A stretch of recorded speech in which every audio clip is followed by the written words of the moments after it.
कार्यक्रमाची आधी सुरुवात करतो. आधी सभासदांची गाडी होती.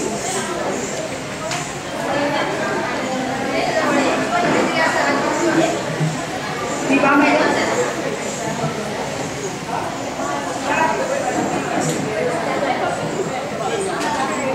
प्रथम येत आहे उज्ज्वला चंद्रकांत मॅडम.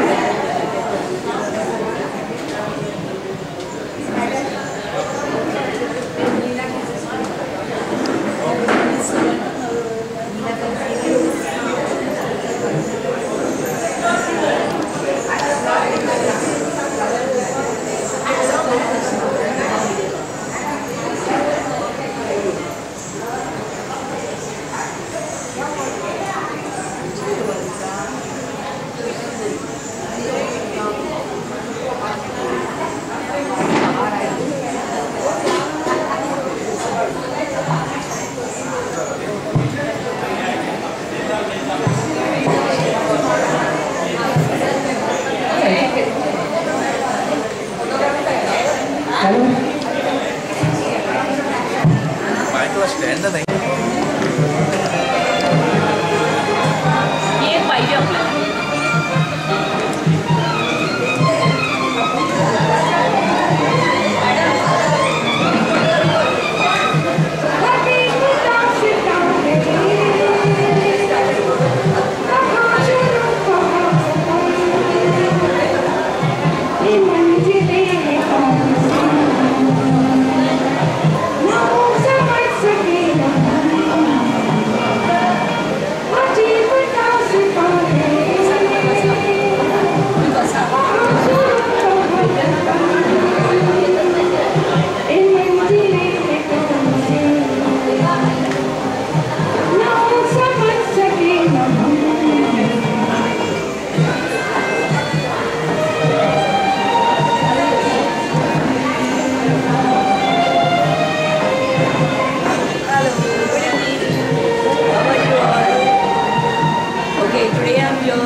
आपली 2 गाणी सादर करतील.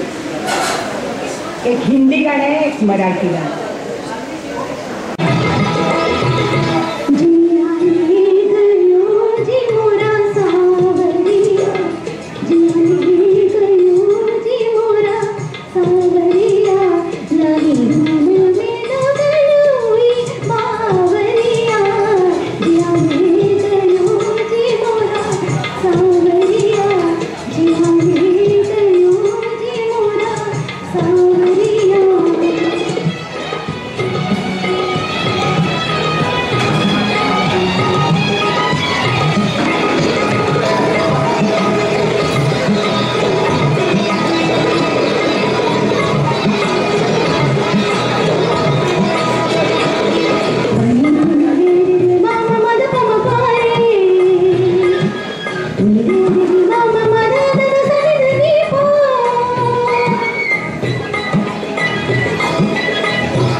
नमस्कार.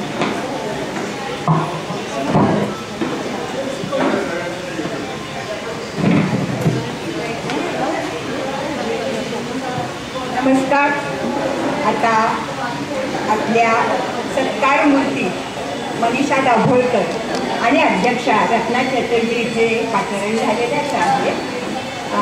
तुमच्या सर्वांचं मी मनपूर्वक स्वागत करते. आज विमेन्स डेच्या पूर्वसंध्येला एक अपूर्व संध्या आपण किंवा अपूर्व संध्याकाळ म्हणूया आपण अनुभवणार आहोत. एकतर सध्या मराठी भाषा पंधरवडा झालेलाच आहे आणि उद्या इंटरनॅशनल विमेन्स डे चा आंतरराष्ट्रीय महिला दिन आहे. या दोन्ही गोष्टींचा सुवर्णमध्य साधून आम्ही हा कार्यक्रम आखला.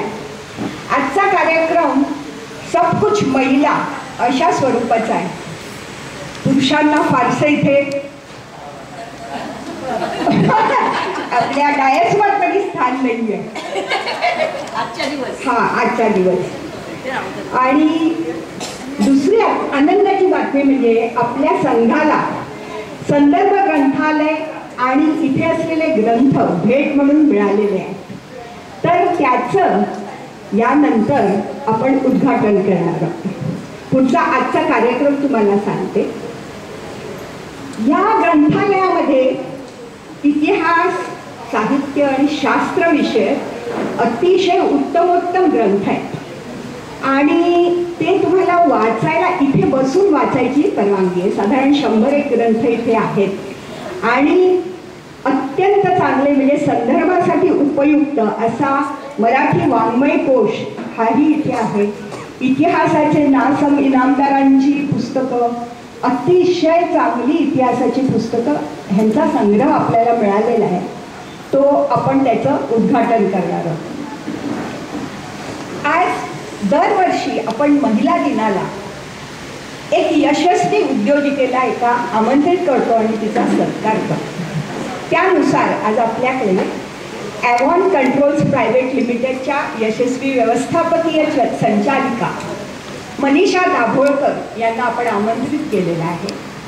तसंच आजच्या कार्यक्रमाच्या अध्यक्ष रत्ना चॅटर्जी या मुंबई दूरदर्शनच्या निवृत्त दिग्दर्शिका आहेत. दोघींचीही कारकीर्द आपापल्या क्षेत्रात यशस्वीतेचं टोक गाठणारी आहे. दोघीही आपल्याशी संवाद साधणार आहेत. आपल्याबरोबर आपले त्यांचे अनुभव शेअर करणार. आपण आपल्या आयुष्यातील स्त्री म्हणून आणि स्त्रियांसाठी काम करताना आलेले अनुभव मॅडम जर शेअर केले तर आम्हाला फार आवडेल. तसंच आपल्या यशाचं रहस्य काय हे सांगण्याचा प्रयत्न केला तर आमच्या महिला सभासदांना त्याचा उपयोग होऊ शकतो. आधी महिलांचा एक महिला दिन आणि महिलांचं महत्त्व. तर महिला दिन कधीपासून साजरा केला जातो? खरं तर 1900 पासून परदेशामध्ये अमेरिकेमध्ये स्त्रियांची चळवळ चालू झाली. 1911 मध्ये त्याला थोडंसं स्वरूप आलं आणि असा एखादा दिवस स्त्रियांसाठी ठेवावा हे 1975 मध्ये ठरलं की हा दिवस आपण 8 मार्च ही ठेवायची. नंतर 1975 हे सालच विमेन्स इयर म्हणून युनेस्कोनी डिक्लेअर केलं किंवा अनाऊन्स केलं आणि ते वर्षभर महिलांसाठी विविध कार्यक्रम राबवले गेले. स्त्रियांच्या एकंदर प्रगतीसाठी खूप संस्था कार्यरत आहेत. पण मला एक शरू रांगणेकरांनी सांगितलेला एक विनोद आठवतो. शरू रांगणेकर हे व्यवस्थापक तज्ज्ञ आहेत आणि त्यांनी एक सुंदर पुस्तक लिहिलेले आहे, in the wonderland of Indian managers. त्यांनी आपल्या पुस्तकात असं सांगितलेलं आहे, स्त्रीची महती अशी सांगितलेली आहे की स्त्री किंवा आपली बायको जेव्हा स्त्रीचा विवाह होतो तेव्हा आपल्या पद्धती किंवा भारतीय पद्धतीप्रमाणे ती मान खाली घालून लाजत लाजत अशी लग्नात तुमच्याकडे येते, म्हणजे नवऱ्याच्या घरात येते आणि एका वर्षभरात ती त्या नवऱ्याच्या घराचा असा काही कब्जा घेते की त्या नवऱ्याला वाटू लागतं की मीच तिच्या घरामध्ये गेलेलो आहे, लग्नानंतर ती माझ्या घरी नाही आली. तर असा संबंध बदल घडवणारा असा महिलेचा महिमा मी तुम्हाला आणखीन सांगायची गरज नाही. शरू रांगणेकरांच्या एका विनोदात सुद्धा ते आपल्याला कळू शकेल की आपण किती कर्तृत्ववान असू शकतो आणि काय काय आपण सांभाळू शकतो. आज ह्या दोघींना आपले अनुभव तर शेअर करायचेच आहेत. त्याआधी या वाचनालयाचं त्या उद्घाटन करतील, त्यानंतर एक फॅशन शो, त्यानंतर त्यांचे अनुभव सांगतील आणि अल्पोपहाराचा कार्यक्रम होईल. त्यानंतर एक स्पेशल फॅशन शो ठेवलेला आहे आणि हा खास महिलांची फॅशन यात्रा किंवा रॅम्प वॉक आहे. हा महाराष्ट्रातील स्त्रियांच्या वस्त्रप्रावरणावर आधारलेला कार्यक्रम आहे. या यात्रेत मुख्यत्वे स्वयंसिद्धा गट आहे आमच्याकडे. या गटातल्या महिला आणि आपल्या संघातल्या काही सदस्या भाग घेणार आहेत. या सर्व महिलांना आपण उत्कृष्ट दाद आणि आम्हाला उत्तेजन द्याल याची आम्हाला खात्री वाटते आणि त्यामुळे आम्हाला असे अनेक नाविन्यपूर्ण कार्यक्रम तुम्हाला देण्यात अधिक हुरूप वाटेल असं मला वाटतं. पुन्हा एकदा एवढ्या संख्येने या कार्यक्रमाला आल्याबद्दल आपले मनपूर्वक आभार आणि स्वागत. आता आपण उद्घाटनाच्या कार्यक्रमासाठी आपल्या संदर्भ ग्रंथालयाकडे जाणार आहोत. हे ग्रंथ आपल्याला घरी नेण्यासाठी नाही, इथे येऊन बसून वाचावे लागतील किंवा संदर्भासाठी घ्यावे लागतील. मी या दोघींनाही विनंती करते की त्यांनी आपली ह्याचं उद्घाटन, संदर्भ ग्रंथालयाच्या उद्घाटनाला पाचारण करावं.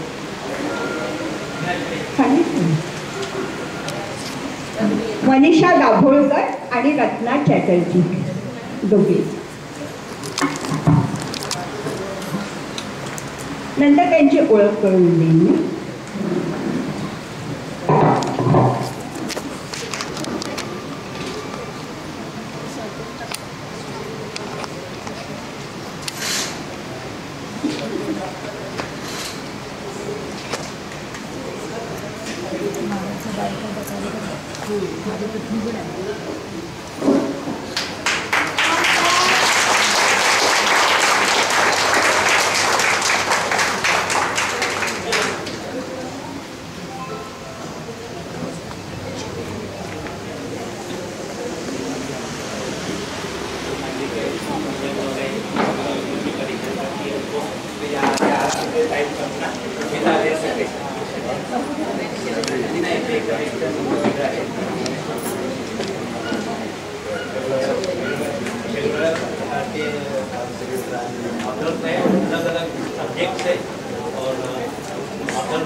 मैम प्लीज एक मिनट सर या मराठी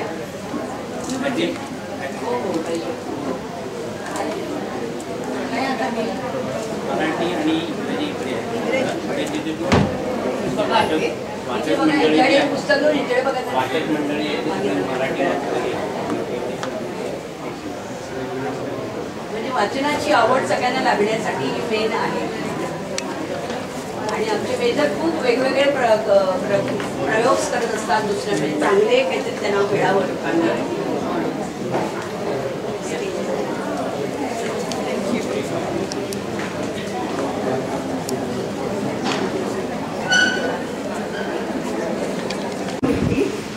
तसंच आजच्या अध्यक्षा रत्ना चॅटर्जी आणि सत्कारमूर्ती मनीषा दाभोळकर यांची ओळख करून. मनीषा दाभोळकर या BSc मॅथ्समध्ये आणि त्यांनी DBNचा कोर्स केलेला आहे. She is lead auditor for ISO QMS business manufacturing. या धडाडीच्या यशस्वी उद्योगिका आहेत.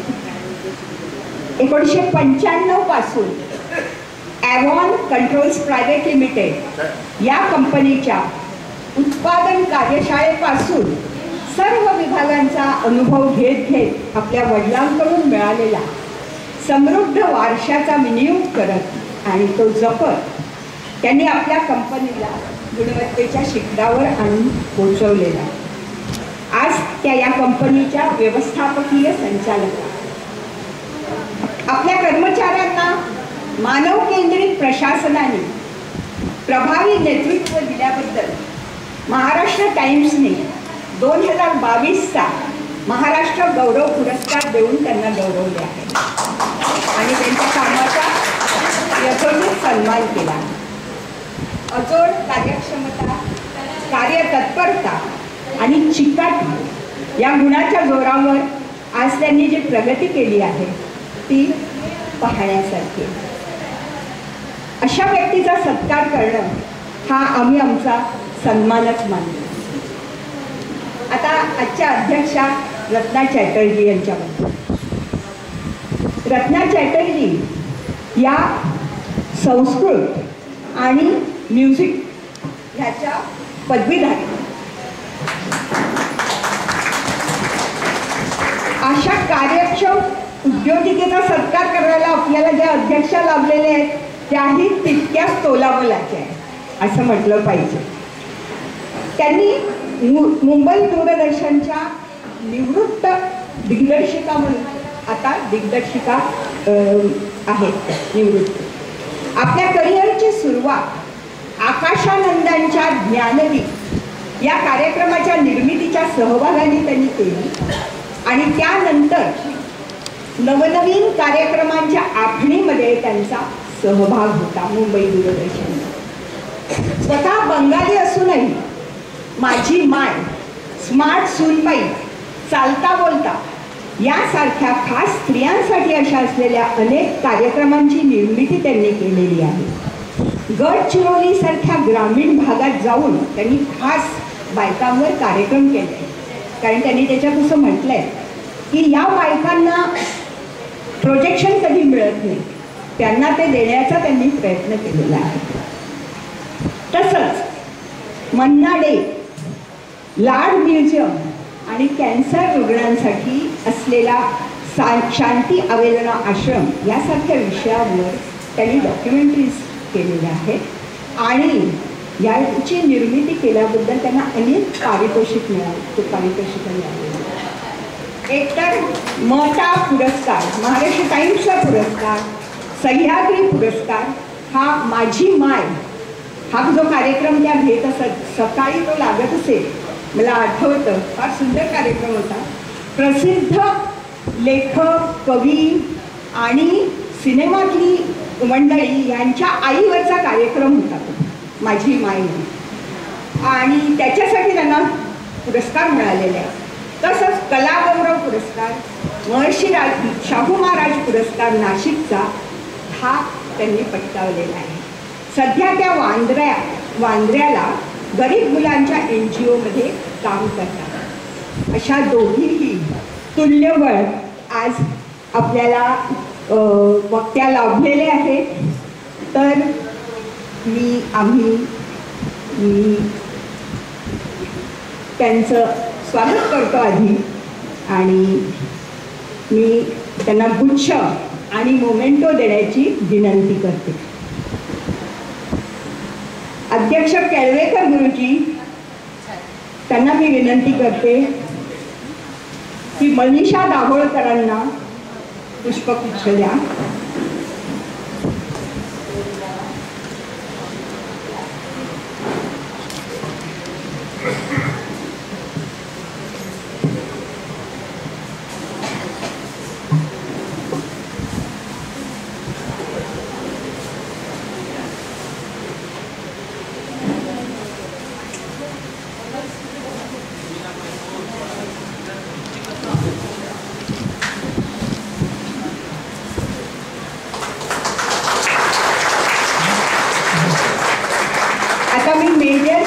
सरांना विनंती करते की त्यांनी मोमेंटो द्यावा. सर तुम्ही तिकडेच थांबा. सगळे हवे. त्यांनी मोमेंटो द्यावा.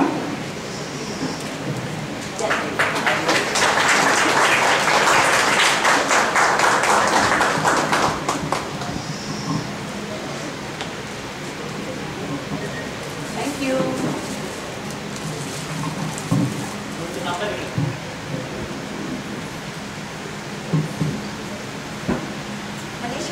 मनीषा दाभोळकरांसाठी आम्ही मानपत्रक तयार केलेले आहे. ते शिरीषकर सर त्यांना देतील आणि दोघंही मिळून देतील. दाभोळकर आपले केळवेकर गुरुजी आणि शिरीषकर हे दोघं मिळून त्यांना मानपत्र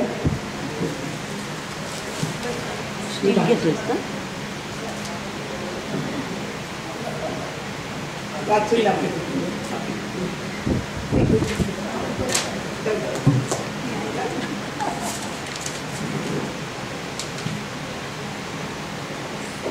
सन्माननीय सौ मनीषा दाभोळकर, सविनय सादर. आमच्या ज्येष्ठ नागरिक संघातर्फे आंतरराष्ट्रीय महिला दिनाचं औचित्य साधून आम्ही आपला सत्कार व सन्मान करीत असताना आम्हा सर्वांना फारच आनंद होत आहे. प्रारंभीचे आपले अथक प्रयत्न, अनुभव मिश्रित ज्ञान, समज व प्रभावी नेतृत्व यामुळे आपला ॲव्हॉन कंट्रोल्स प्रायव्हेट लिमिटेडमधील एक यशस्वी उद्योजिका म्हणून प्रवास प्रशंसनीय आणि अभिनंदनास पात्र आहे. आपली अजोड कार्यक्षमता, कार्यतत्परता, कार्यकल्पकता व नाविन्य व मानवकेंद्रित प्रशासन यामुळे सर्वांना बरोबर घेऊन पुढे जाण्याची आपली जिद्द खरोखरच वाखाणण्यासारखी आहे. सामाजिक कार्याबद्दल आपणास प्रेम व आपुलकी आहे हे आपण आपल्या विविध कार्यांनी सिद्ध केलेलेच आहे. आपल्या या प्रेरणादायी नेतृत्वाचा लाभ गुणवत्तापूर्ण उत्पादन करून कायम मिळत राहो व आपल्या कार्यातून समस्त महिला वर्गाला प्रेरणा मिळो यासाठी आपला आमच्याकडून हा छोटासा सत्कार आणि सन्मान. आपल्या आजवरच्या कार्याबद्दल आपले अभिनंदन व उत्तरोत्तर यशासाठी तसेच आपल्या निरोगी दीर्घ व अर्थपूर्ण आयुष्यासाठी ईश्वरचरणी प्रार्थना. जागतिक महिला दिनाच्या आपणास शुभेच्छा.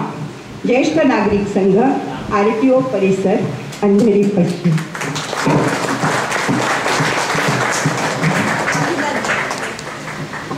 अभिनंदन मॅडम. आता रत्ना चॅटर्जी मॅडमचा आम्ही सत्कार करतोय. त्यांना पुष्पगुच्छ देतील Mestri sir.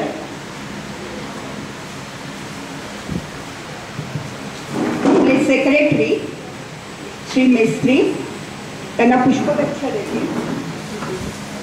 Ma'am centre centre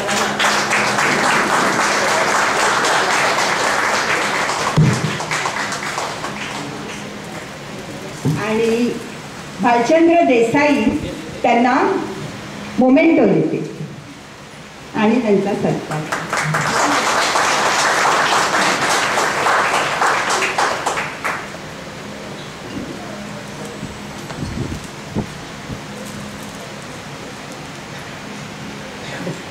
बसा.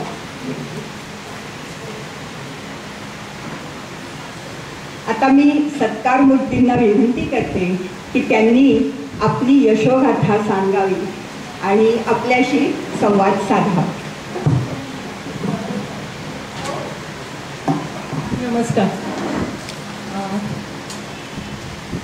हेवा, ईर्ष्या, जलसी हे शब्द काय असतात? आता तुम्ही म्हणाल ही सुरुवात हिच्यापासून काय आहे, तर मला खरंच वाटतं की एक ज्येष्ठ नागरिक संघामध्ये येऊन ही जी एनर्जी मी आत्ता अनुभवते आहे, तर ही एनर्जी आम्ही जे रॅट रेसमध्ये पळणारे लोक असतो की नाही त्यांना खरंच वाट बघावी लागणारी एक गोष्ट की हे आपल्याला कधी रिलॅक्स आयुष्य मिळणार आहे. म्हणजे खरंच इथे आल्यापासून पहिली पायरी चढल्यापासून मला ती अनुभवायला मिळाली, की नाहीतर लोकांचं असं असतं की रिटायर लाईफनंतर एक वेळ कुठेतरी काढायचा, अशी एक रिटायर लाईफची व्याख्या असते. पण आज मला बघून असं वाटतं आहे की हे I am looking forward to enjoy life, की तुमच्यासारख्या लोकांनी येऊन एकत्र येऊन एवढं, आणि प्लस फक्त वेळ काढायचा नाही आहे तर एक समाजकार्य करताय तुम्ही. आणि या सुंदर हे जे सिंधुदुर्ग भवन म्हणजे पाठी साक्षात वेतोबा उभे, म्हणजे मला अगदी गावाला आल्यासारखं वाटतंय. मी वेंगुर्ल्याच्या जवळ एक दाभोली म्हणून गाव आहे, ते माझं नेटिव्ह प्लेस आहे, म्हणजे सॉरी नॉट नेटिव्ह प्लेस पण सासरनंतर लग्न झाल्यानंतर माझंच गाव आहे ते. त्यामुळे अक्षरशः मी खूप भारावलेली आहे. तर गोष्ट म्हणजे सांगायची आज यशोगाथा, एक घडलेली गोष्ट सांगणार आहे, घडत गेलेली गोष्ट सांगणार आहे. म्हणजे जनरली उद्योजिका आहे तर फार कष्ट करून वर येणारे लोक खूप बायका आहेत. माझं आयुष्य तसं अजिबात नाही. कष्ट माहीत नाहीत, काय म्हणतात ते चांदीचा चमचा घेऊन तोंडात घेऊन आलेले घरामध्ये मी जन्माला आली. पण तरी देखील हार्डवर्क काय असतं किंवा एक जीवनामध्ये एक एक असा पैलू येतो की कसोटी कशी लागते. ही छोटीशी गोष्ट मी फार सांगू शकते. झालं असं की मराठी मीडियममधनंच शिक्षण झालं. मी गोरेगावला जन्मले आले आणि तिथेच वाढले. शिक्षण BSc विथ मॅथ्स कंप्लीट केलं. त्या दरम्यानच लग्न झालं आणि एका सदन कुटुंबात लग्न केलं. माझे सासरे रिटायर ACP होते, एकनाथ दाभोलकर. त्यांची मला फारच आठवण येते, कारण ह्या ॲक्टिव्हिटीज ज्येष्ठ नागरिकांच्या त्या फारच ते फार इन्व्हॉल्व होते. गोरेगाव पूर्व या तिथे मोठा त्यांचा ज्येष्ठ नागरिकांचा संघ त्यांनी स्थापन केलेला. पोलीसमध्ये असल्यामुळे त्यांना एक स्पेशल जागा मिळवून दिलेली. तर आणि दर काही कार्यक्रम असले ना की आमच्याकडे त्यांचं एकत्र मंडळ येऊन सगळे गाणं आणि सगळे खूप धमाल असायची. त्यामुळे मला ह्या अनुभव परत मी आपल्या फॅमिलीत आल्यासारखंच वाटतंय की ह्या गोष्टी घडायच्या. ते आणि माझी सासूबाई होत्या तिथपर्यंत. झालं असं की पहिलं म्हणजे गोष्ट माझे बाबा त्यांनी स्वतः शून्यापासून सुरू केलेली कंपनी आहे ॲवकॉन कंट्रोल. आम्ही वॉल्स बनवतो. बेसिकली जे काही बऱ्याच लोकांना माहिती असेल, म्हणजे कन्सेप्ट असा आहे आमच्या प्रॉडक्टचा. तुम्ही जे नळ बघतो आपण घरातले, ते नळ आपण उघडल्यावर पाणी येतं आणि किती यायला पाहिजे किती नाही यायला पाहिजे त्याचा फोर्स आपण मॅन्युअली ठरवतो. तेच कन्सेप्ट इंडस्ट्रीमध्ये आहे की ज्या पाईपलाईनमधनं पाणी तसेच इतर oil, gas, steam, different kind of water असे पास होतात आणि इंडस्ट्रीमध्ये त्याचा उपयोग ते कंट्रोल करून त्याच्या फोर्सप्रमाणे एक प्रॉडक्टमध्ये एक वॉल बनतो की किती फ्लो झाला पाहिजे, किती प्रेशरमध्ये झाला पाहिजे. हे प्रॉडक्ट आम्ही बनवतो आणि त्याच्यामध्ये भरपूर व्हरायटी, म्हणजे आम्ही जे बनवतो त्याच्यात 3000 कॉम्बिनेशन आहे मटेरियलने, साईज वाईज. कारण आपण पाण्याचे मेन लाईन बघतो ते किती प्रचंड त्याचे घेर असतो, व्यास असतो. तर त्याप्रमाणे त्या फोर्सप्रमाणे आमचे प्रोडक्ट बनतात. आमचे ऑफिसेस बाबांनी ज्यावेळी सुरू केलं त्यावेळी अंधेरी दादरमध्ये चालू केलं, नंतर अंधेरीला स्वतःचा गाळा घेतला. अक्षरशः एक गाळ्यामध्ये बघितलं आणि तो प्रवास आम्ही बघत गेलो. म्हणजे ती एक पिढी अशी होती, बंदरूम किचनमध्ये राहायचो. मी अजिबात अशी कम्पेअर करणार नाही की आताचं जनरेशन असं आमचं असं, अजिबात करणार नाही. कारण त्यावेळी त्यांना प्रत्येकाला मिळत जातं, त्याप्रमाणे त्यांची म्हणजे पिढीची वाढ होते. पण तो जो एकत्रपणा एकोपापणा होता हे सगळ्यांनाच माहीत होतं की त्यावेळी काय घरात घडायचं ते सांगितलं जायचं एकमेकाला, बरोबर, कानावर पडायचं मुलांच्या. आता कसं बेडरूममध्ये असं, किंवा आम्ही आमच्या मुलांना पण सांगायला जात नाही की बाबा रे जाऊ दे, त्याचा अभ्यास आहे किंवा त्याचं करिअर आहे, आपले प्रॉब्लेम्स त्याला कशाला सांगू. तसं त्यावेळी घडत नव्हतं. म्हणजे हा विषय आपल्याला तर ओळखीचाच असेल की कानावर पडत होतं आणि ते संस्कार घडत होते. आणि त्यावेळेची आई पण ऐकून घेत होती की काय प्रॉब्लेम आहे. बाबा आले की आम्ही गप्प राहायचो. म्हणजे साधारणतः TV आलेला त्यावेळी, TV बंद व्हायचा आणि ती भीती नसायची, तो आदर असायचा. हे मी थोडंसं आता या पिढीमध्ये मिस करते. तो जो आदर आहे, फोनमधनं डोकं काढून आपल्या बाबांना बघणं किंवा बाबा तुमचा दिवस कसा गेला हे विचारणं, हे आता कमी झालं. तर त्या पिढीतले आम्ही आहोत की आई बाबा आलेत घरात म्हटलं ते एक आदराने आम्ही टी व्ही बंद करून त्यांचं ऐकायचो, बोलायचं. ही भीती नव्हती, हा आदर होता. त्यामुळे ते बाळकडू जे असतं, आज बिझनेसमध्ये काय झालं म्हणजे मी रात्री बाबांना टायपिंग करलेलं लेटर्स टाईप करताना बघितलं होतं, कारण बॅग घेऊन फिरून ऑर्डर्स आणायचे ते बघितलं होतं. तर ते बाळकडू घेऊन आम्ही पुढे आलो. इंजिनिअरिंगला मी गेली नाही, माझा भाऊ इंजिनिअरिंगला गेलं, मी BSc मॅथ्स झाली. पण त्याचबरोबर एक सपोर्ट सिस्टीम आपल्याला लागते आणि ती सपोर्ट सिस्टीम मला माझ्या सासऱ्यांकडनं मिळाली मेनली. कारण आईबाबांनी अपेक्षा केली नाही की मी पुढे जाऊन काही जॉब करावा किंवा बिझनेस करावा. माझा कॉल होता तो. पण सासऱ्यांनी सांगितलं घरी राहायचं नाही, काहीतरी केलं पाहिजे. हा सपोर्ट सिस्टीम म्हणजे हे मी पुढे सांगेन की दोन्हीकडनं आपल्याला कसा सपोर्ट लागतो. जसं नशीबवान होती मी म्हणून सासूकडनं मला सपोर्ट लाभला आणि मी मग कुठे बाहेर कशाला जायचं ना, आपलीच कंपनी आहे म्हणून मी बाबांना जॉईन केलं. 95 पर्यंत. आणि त्यावेळी पण बाबांनी असं हात पकडून कधी शिकवलं नाही. आलीस ना बस, तू कुठेतरी बस, टेबलशी कुठच्या तरी बस. ओके, मी बसले. त्यावेळी लोटस वगैरे प्रोग्रामिंग असायचं आणि मी अक्षरशः डिस्पॅचपासून चालू केलं. खरंच मी एक वेळ. पण एक गोष्ट केली मी वेळेवर यायची. असं नाही की मालकाची मुलगी म्हणून मी कधी पण आली, उठलं की निघाली, फ्रेंड्स आले म्हणून गेली, असं कधी केलं नाही. म्हणजे ते गोष्ट डोक्यातच नाही आली कधी की टाईमपास करावा म्हणून. आणि डिस्पॅचपासून सुरू करता असे झालं की ऑर्डर कन्फर्मेशनपासून प्यूनच्या कामापासून सगळं मी केलं. आमचा सेटअप तरी पण त्यावेळी मोठा होता. बाबा नवीन एक 3 मजली बिल्डिंगमध्ये शिफ्ट झाले होते मी ज्यावेळी त्यांना जॉईन केलं त्यावेळी. एका गाड्यापासून मग आम्ही 6 गाळे गेले. 6 गाळे म्हणजे 2 गाळे तसेच ठेवून आम्ही एका मोठ्या बिल्डिंगमध्ये अंधेरीमध्ये हे झालो, शिफ्ट झालो. इन बिटवीन माझ्या शाळेच्या वेळेपासूनपर्यंत बाबांनी MIDC भोसरी पुण्याला पण एक फॅक्टरी घातली होती. बाबांना ऑलरेडी फ्लरिश झाले होते. मी तरी परत तेच सांगते की बाबा फ्लरिश झाले होते, मला काही गरज नव्हती तरी मी जॉईन केलं होतं. आणि डिस्पॅच बाबा आणि भावाला मी फक्त लंच टाईममध्ये भेटू शकत होते, कारण त्याचवेळी गप्पा व्हायच्या. हात पकडून कधी शिकवलं नाही बाबांनी. डिस्पॅच, ऑर्डर कन्फर्मेशन, त्याच्यामध्ये त्या सॉफ्टवेअरमध्ये घुसून त्याच्यानंतर ISO सर्टिफिकेशन आलं. ज्यावेळी सर्टिफिकेशन आलं त्यावेळी ISO म्हणजे प्रोसेस आणि क्वालिटी या दोन्हीची जबाबदारी मी घेतली. अक्षरशः कॅमेरा ठेवून लीन मॅन्युफॅक्चरिंग म्हणतात त्याला, की वर्कर्ससाठी तुम्ही कॅमेरा घेऊन त्यांचं मुवमेंट्स कॅप्चर करायचे असतात. रेजिस्टन्स खूप येतो त्यावेळी. त्यांना असं वाटतं की आम्हाला आता बर्डन येणार वर्कर्सना की हे आमचं रेकॉर्ड करतायत म्हणजे आम्हाला जास्तीचं काम लागणार. पण त्यांचा फायदा करून देतो आम्ही त्याच्यामध्ये की असं टेबल असतं आणि दुसऱ्याकडे जाऊन टेस्ट करायच्याऐवजी आम्ही L शेपच्या टेबल्स दिल्या त्यावेळी. म्हणजे मी थोडक्यात काय सांगते की फायदे म्हणजे हा गोष्ट घडत गेली आणि मी त्याच्यात मुरत गेले. ISO सर्टिफिकेशन झाल्यानंतर तुम्ही खेळण्यांवर CE मार्क बघता ना, तसं प्रॉडक्टला पण CE मार्क असतं सेफ्टीसाठी. तर त्याचं ते प्रॉडक्टचं सर्टिफिकेशनमध्ये माझी इन्व्हॉल्वमेंट झाली. असं होता मुलगा मला त्यावेळी मी जॉईन केलं त्यावेळी मला मुलगा 4 वर्षाचा होता. तो माझे सासू म्हणजे एक मेन माझी सपोर्ट सिस्टीम माझे सासू सासरे होतं.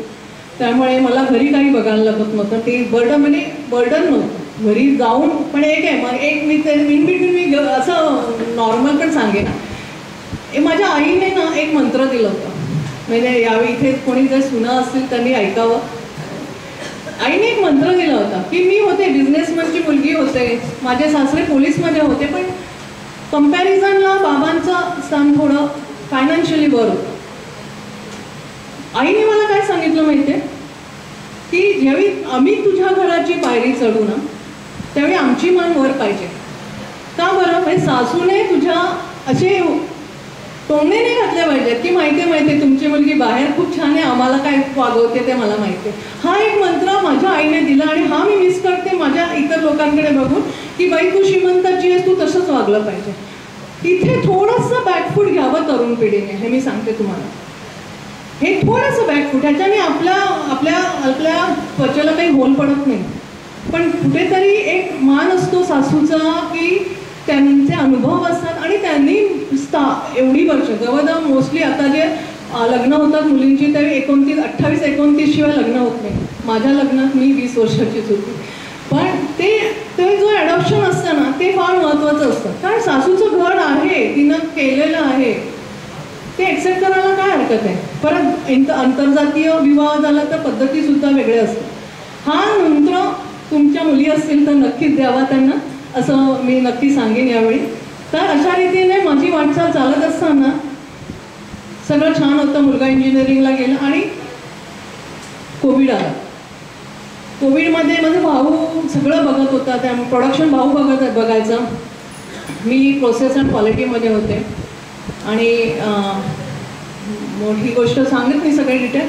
माय brother passed away in Covid 2020 आणि बाबा त्या झटक्याने आजारी पडले. त्यांचं वय पण झालं होतं आणि अचानक अशी गोष्ट झाली यावरती बाबा माझ्याकडे होते. नंतर हळूहळू ते सावरले, पण ते तेवढे सावरू शकले नाहीत कारण ऑलरेडी 80च्या प्लस होते ते. आणि अशी गोष्ट झाली की मला बाबाची जागा घ्यायला लागली. जॉईंट मॅनेजिंग डायरेक्टर पहिल्यांदा झाले मी. आणि बाबांनी मला विचारलं की म्हणजे लोक यायला लागली कंपनी विकायची तुम्हाला. आणि इव्हन घरच्या लोकांना पण असंच वाटलं की इलाजच नाही आहे, कोण करणार असं. अशी गोष्ट, अशी परिस्थिती होती, कोण करणार. मला कोणी धरलंच नाही आणि मी स्वतःला पण कधी धरलं नसतं. म्हणजे 2019ला मी ऑलमोस्ट ठरवलं पण होतं, बस झालं आता अमेरिकेत जायचं, छानपैकी फिरायचं. मला भयंकर आवड फिरायची. आणि 2020मध्ये आयुष्य 360 डिग्री बदलून गेलं. पण एक क्वालिफिकेशन BSc मॅथ्स होतं, इंजिनिअरिंग होतं. पण मी तुम्हाला सांगितलं बाळकडू असल्यामुळे इंजिनिअरिंगचं टेक्निकली मी नसीन साऊंड, पण प्रोसेसेसमध्ये मी इतक्या वर्षात थरो झाली होती. तर तो एक कॉन्फिडन्स होता. आणि एक क्वालिफिकेशन सगळ्यात मोठं माझ्याकडे होतं आणि तुमच्या सगळ्यांकडे येते की आपल्या वडिलांवर असलेली श्रद्धा आणि प्रेम. ते एकच क्वालिफिकेशनने मी बाबांना सांगितलं की नाही, विकायची नाही कंपनी, मी चालू. तर ते बाय म्हणायचे मला, बाय कशी करणार तू. म्हटलं करेन ना, मी आणि माझी टीम. जी टीम. आणि एक गोष्ट फायद्याची होती की मी होते तिकडे. अचानक भाऊ गेल्यानंतर मी आले असते कुठे लंडन अमेरिकेला राहत असते किंवा बिझनेसमध्ये नसते आणि आले तर लोकांनी मला ॲक्सेप्ट केलं नसतं. हा एक फायदा होता माझा. आणि त्यांनी मला ॲक्सेप्ट केलं. लोकांना मी धीर दिला की नाही, विकायची नाही कंपनी चालणार. बरेच आले गोष्टी, बरेच मधले लोक घाबरून सोडून पण गेले. म्हणलं आम्ही चालू ठेवणार. आणि मी तुम्हाला सांगते आज 55 वर्षाची कंपनी आहे माझी. बाबा आणि हे सगळं आमचं म्हणजे फॅमिलीमधले असं लव्ह वन्सचं डाऊनफॉल व्हायला 2020मध्ये आम्ही जवळजवळ 53 इयर्स ओल्ड होतो. आम्ही 32 करोड कधी पार केले नव्हते. कारण एक स्ट्रॅटेजी होती, काही गोष्टी लिमिटेशन्स होत्या. बाबांनी कधी लोन घेतलं नाही. आणि आता तेवढ्याच पैशात त्याच ह्याच्यामध्ये आज आम्ही आजचा आकडा मी तुम्हाला सांगते, वी आर क्रॉस 52 पुढे. म्हणजे 21मध्ये बाबांनी बघितलंय आमचे 45. बाबा गेले 2023 जानेवारीमध्ये. त्यावेळी बाबांनी ऑलमोस्ट 2 महिने बाकी होते. त्यावेळी गेल्या वर्षी आम्ही क्रॉस करणार होतो 50. आणि आता आजची फिगर म्हणजे गेल्या वर्षी या जानेवारीमध्ये आम्ही 52 क्रॉस केलं. आज आम्ही 52 वरती आहोत. अजून आमच्याकडे 20 दिवस आहे. पण इच्छा आमची अगदी 60ची पण आहे. नाही झालं नाही झालं पण टार्गेट तर 60चं ठेवलेलं आहे. 20 दिवसात मिरॅकल होऊ शकतं अशी गोष्ट. तर सांगण्याचा उद्देश काय की एखाद्याचं नशिबामध्ये 360 डिग्री येऊ शकतात. असं नाही की रोगराईने येऊ शकतात, काही म्हणजे डेस्टिनीने येऊ शकतात. आपण म्हणायचं आपली डेस्टिनी असं, पण अशी डेस्टिनी मी कधी विश्वली नव्हती की मला या प्रकारे माझ्या हातात आहे. आज आमचं ह्युमन सेंट्रिक असं ऑर्गनायझेशन आहे जिथे स्ट्रिक्ट आहेच, प्रश्न नाही, शिस्त पाळायलाच पाहिजे असं मी सांगते सगळ्यांना.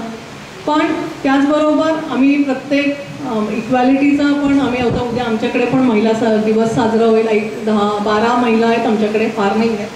पण तो जो ह्युमन टच आहे तो आता आलेला आहे. आणि एक बाबा गेले म्हणून सगळ्यांनाच असं वाटतं की ही आपली कंपनी आहे आणि त्यांनी मला साथ दिली असं मला वाटतं.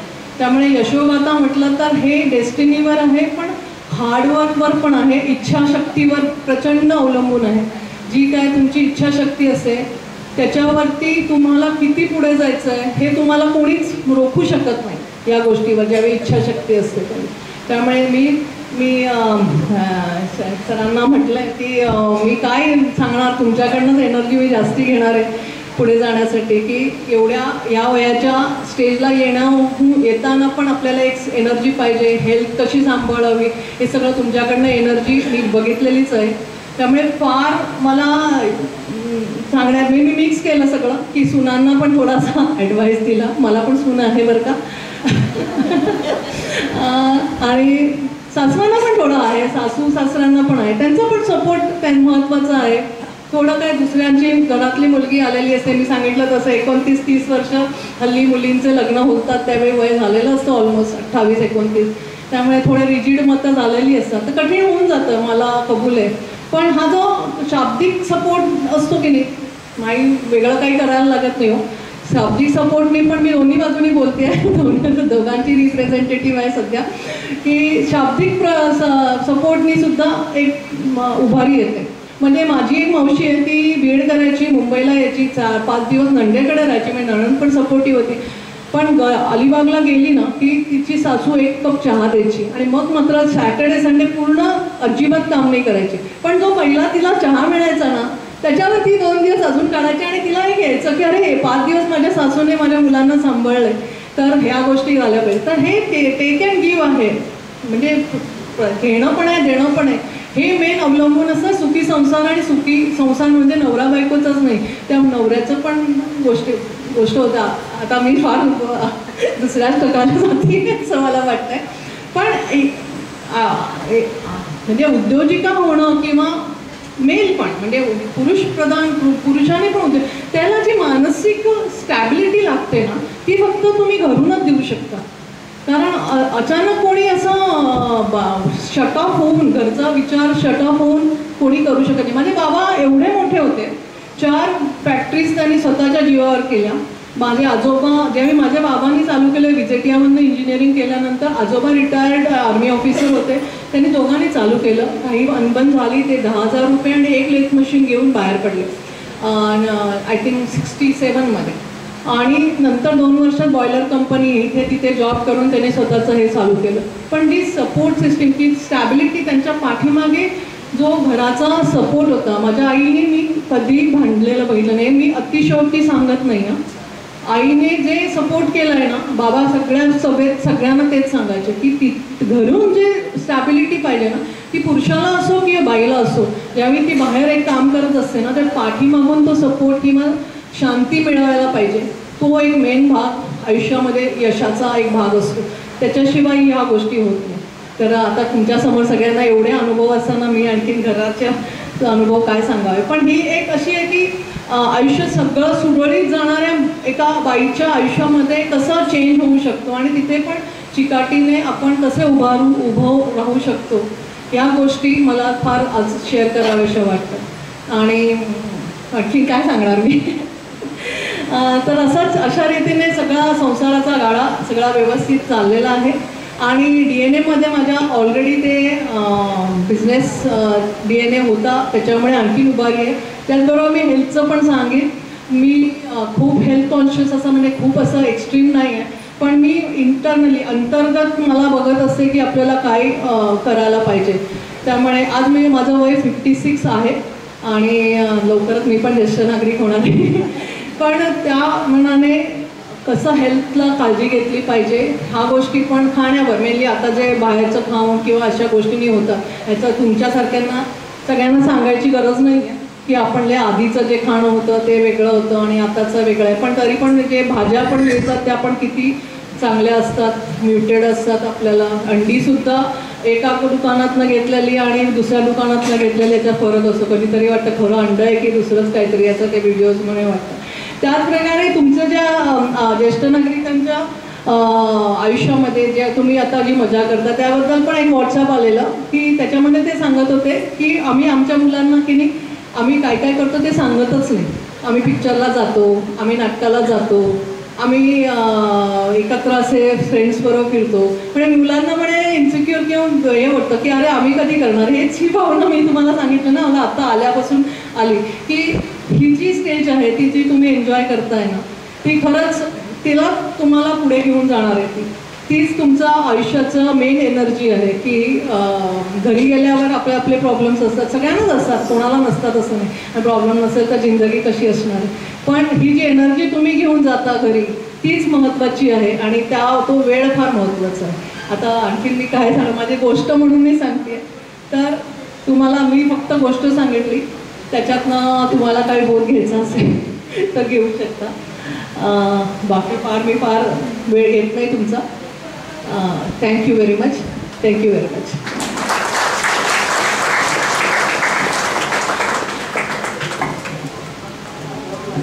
मॅडम, तुमचं भाषण अगदी हृदयस्पर्शी झालं आणि आम्हाला त्याचा नक्कीच उपयोग होईल. आमच्या सुनांशी वागताना सुनांना सांगता येईल. मुली पण इथे लहान वयाच्या पण आहेत, तर त्यांनाही बोधपर झालं आणि फार चांगलं झालं. आता आपण रत्ना चॅटर्जींना सांगूया. त्या बंगालमधून 1975 मुंबईत आल्या आणि त्यांनी मराठी कार्यक्रम सादर केले. हे खूप वैशिष्ट्यपूर्ण आहे. मॅडम, आपण कुठल्याही भाषेत बोलू शकता, तुम्ही ज्या भाषेत कम्फर्टेबल आहात त्याच्यात बोला. आम्हाला तुमची हे जाणून घ्यायला, ही कथा जाणून घ्यायला खूप आवडेल.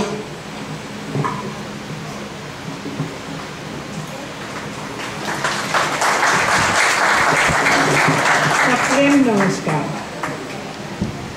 मला मराठी बोलायत आते नाही. मैं प्रयत्न करते पर बोल आता नहीं. बट प्रोग्राम प्रोड्यूस करण्यासाठी मराठी प्रोग्राम मैं पढ़ सकता है, स्टेट पढ़ सकते थे, बिकॉज मेरा संस्कृत सब्जेक्ट था MA में. So MA I had in Marathi Sanskrit, so I used to read the Marathi script, and direction is always in Hindi and English. First, I have to say that I am actually from Kolkata and graduated from Kolkata University in Sanskrit, and then MA from Kolkata University. Then joined in Doordarshan Kolkata in 1975. उसके बाद 80 पे I came here in Bombay after my marriage. End पहले जब मैं इधर बम्बई दूरदर्शन पे transfer होकर कलकत्ता से आई है, तभी मेरे को फर्स्ट बोला तुम कौन सा प्रोग्राम करोगे. तो मैंने बोला देखो महाराष्ट्र पे आया, शादी के बाद आया, ताकि मेरे को इधर ही रहने का है, मेरे को मराठी प्रोग्राम करना चाहिए, सीखना चाहिए. तो then mister Kelkar was there.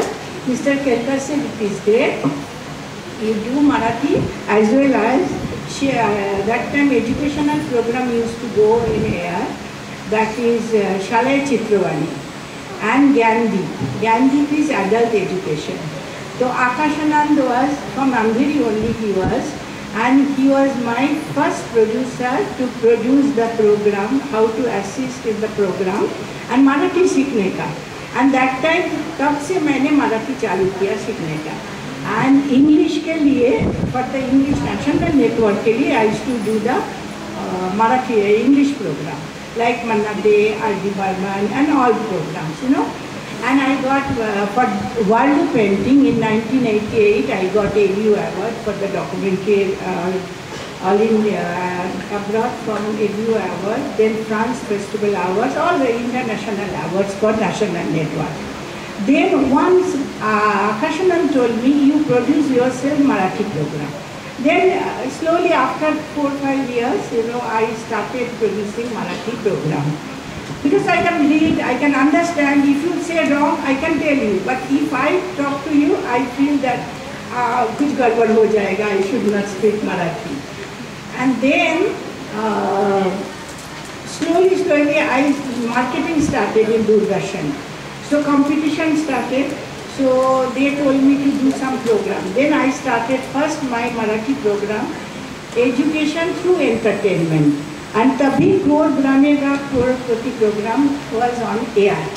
तो एक दिन मैं सोचा क्यों हम लोग कैमरा लेके क्यों नहीं जाएगा, उन लोग तो इधर आता है अमिताभ बच्चन के पास, हम लोग क्यों नहीं जाएगा बोल के I talk to our director.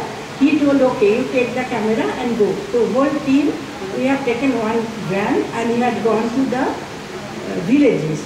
And there I used to ask the question answer Chalta Bolta program. And Sulin Barbe was my anchor that time. And it got very good support and marketing was also very high. I had gone to Bengulla when she was talking about Bengulla. I had been there. I had been to Gadchiroli. All over Maharashtra I travel and work with them and talk to them, you know, on the street quiz question. And given one coin, silver coin. And it was very popular. After that I thought, okay, Smart Sunbai. Makaran Nanachpure was my anchor. After that Pushkar was my anchor. It is family program. That time I thought, today why I am telling Smart Sunbai, because I thought in the rural area or even here, हम लोग ना हमारा लिए कुछ सोचता नहीं, हम लोग family के लिए सासूबाई सुनबाई ये वो बच्चा ये उसका देखता है, बट खुद का जब होता है एक पैरासीटामोल खा के काम चला लेता है और उसके बाद खाना पकाना चालू करता है. It is wrong. We have to see our self. Nobody will tell you to do something for you. तो मैं तभी माकरण को बोला जी देखो ऐसा प्रोग्राम करो महाराष्ट्र पे जिसमें लेडीज़ लोग ऑल्सो इन्वॉल्व हो जाएगा और उन लोग भी गेम खेलेंगे, कॉइन में पैसा मिलेगा दूरदर्शन से, प्राइज मिलेगा और उन लोग को इस आपके थ्रू से आप बोलाओ जे आपको शरीर के ऊपर हेल्थ के ऊपर ध्यान देना चाहिए. ऐसा करके एक प्रोग्राम चालू KIA. Suddenly one day I saw when Saurabh Ganguly was in a problem, in the air it was coming in the radio that Saurabh and Donna they are upset and this and that and all. I thought why they are not talking about Saurabh's mother. He was mostly, I think she must be very much upset. But why they are not talking about his mother name and all. And then I told my director 5 minutes slot तो मैं सब बड़ा बड़ा artist का माँ के ऊपर programme करने वाला जी. आज इतना ऊपर आया इन लोग, बट उसको तो जन्म दिया माँ ने, आई नहीं, और आई को आप लोग कभी टीवी पे दिखाया नहीं. तो वो बोलने के बाद यू कांट बिलीव, मैं जो आर्टिस्ट को फ़ोन किया, भरत यादव, भरत दाभोलकर, मकरा नाराजपुरे, so many, I cannot remember. I had done thousands episodes on Majhi Mai. And more than that, and Vandana Victor was my anchor. She used to do the program. Then one day I had been to Goa for my Chalta Bolta program. And then I heard that Praful Dahanukar, Menkabai Shirokar, Shobha Bhuttu, all they are from Goa. So I told there his Kali Guruji was there from Kala Bhavan. I told him that can you please arrange these ladies, they are life ke upar. I got everyone's support and Goa Gomanto Saudamani, that program I have done. And that also got RAPA award, Radio Advertisement Production Award.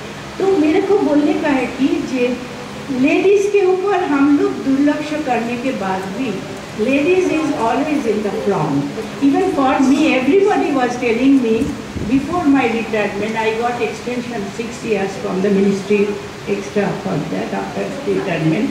I am now 72 years old. But everyone telling me that how you have gone inside the villages, Gadchiroli, Naxal लोग हम लोग को लेके गया, उनके साथ dance कराया, क्योंकि Naxal and they told that don't take police or anybody. You go with your camera team and Nakshal people have took me inside their house and we are dancing with them. That means if you are good intention and if you feel with them nicely, they will help you. So then from that day I thought that I must do something for the ladies, and now still I feel as long as I can do my own, I should do something for the ladies. And especially I request everybody is now mostly here retired, do something at least one day, one बेटी लड़की को साथ में लेके किसी को खिलाओ पढ़ाओ जामा कपड़ा दो स्टडी करो at least once in a month you call one girl आपका घर का भाई हो व जिसको भी हो बोलो कि आपका लड़की को लेके आओ सिखाओ बेटी को शिक्षा दो क्योंकि बहुत सारे रूरल एरिया पे मैंने देखा बच्चे लोग को कोई ध्यान नहीं देता है। मैं रिसेंटली अयोध्या गया था, मैं गई थी देखने के लिए राम मंदिर के सामने बच्चे लोग जो खेल रहा था ना वो ये डालते थे स्टिकर वो जय श्री राम उनको देख के मेरे को दुख लगा। जब बच्चे लोग को शिक्षा उन लोग को माँ बोलते जाके 10 रुपया लेके आ, ऐसा नहीं करने का है। मेरे को मन में बहुत लगा, मैं एक माँ को बोला भी है यार उसको सिखाओ उसके बाद उसको और काम पे लगाओ क्योंकि इट इज़ वेरी इम्पॉर्टेंट। बच्चे लोग को शिक्षा इज़ वेरी इम्पॉर्टेंट। अभी थोड़ा थोड़ा जा रहा है फिर भी रूरल एरिया पे इतना नहीं जा रहा है। तो मेरा रिक्वेस्ट है आप लोग सब लोग एक दिन सब लेडीज़ लोग तो मेन आपका खुद के शरीर के ऊपर ध्यान दो। दूसरा है जो आप एक कोई भी भाई का लड़की हो कि वॉचमैन का लड़की हो किसी को बुला के उसके साथ थोड़ा बातचीत करो, अच्छा कुछ ज्ञान दो उसको, अच्छा प्रवचन में ऐसा नहीं जो अच्छा कुछ बोलने का सिखाओ। मैंने प्रवचन में I am not telling that I am Sant end और समथिंग लाइक दैट। उनको साथ में लेके एक जामा कभी त्यौहार होगा तो एक जामा ड्रेस दे दो, ऐसा करोगे तो मेरा अच्छा लगेगा। That is my main idea. End Suvarna was my assistant quite a long time. She can explain a little Marathi. I cannot speak in Marathi much, so Suvarna can tell you how I have done. It was a teamwork. Sound recordist, cameraman, and the engineer, and we four used to go together. With her assistant, I have done so many programs. I'm requesting Suvarna to say something about that. Thank you so much.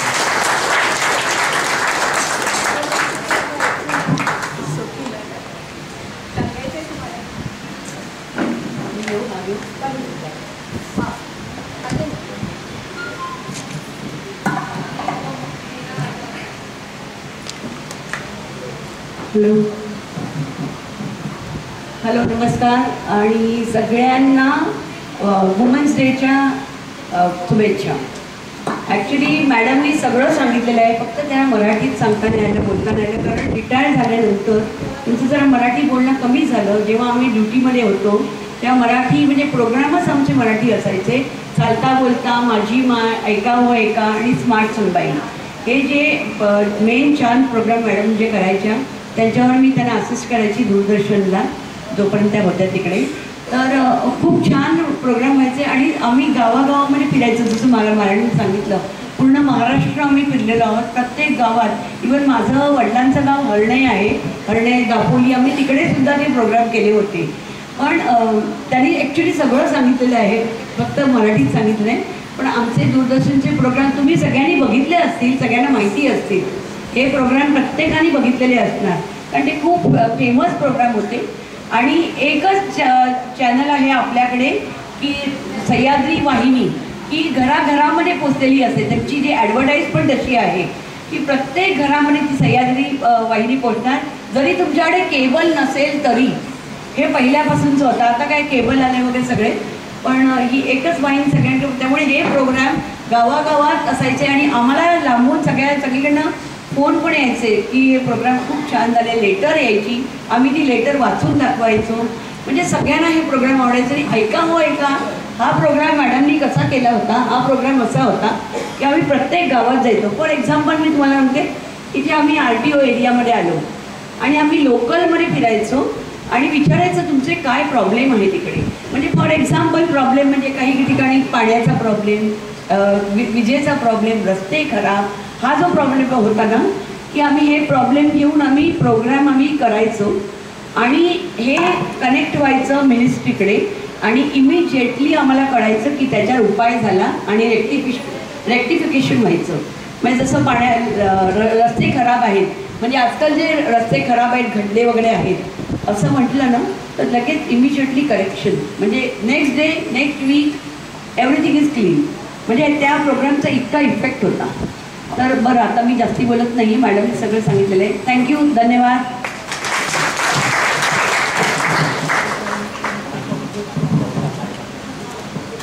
सेवक ट्रस्टचे कौशिक शहा आज इथे आलेले आहेत.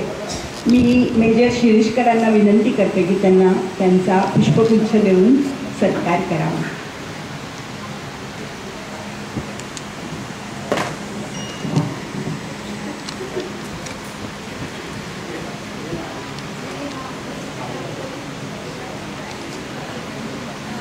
Mister Kaushik Shah.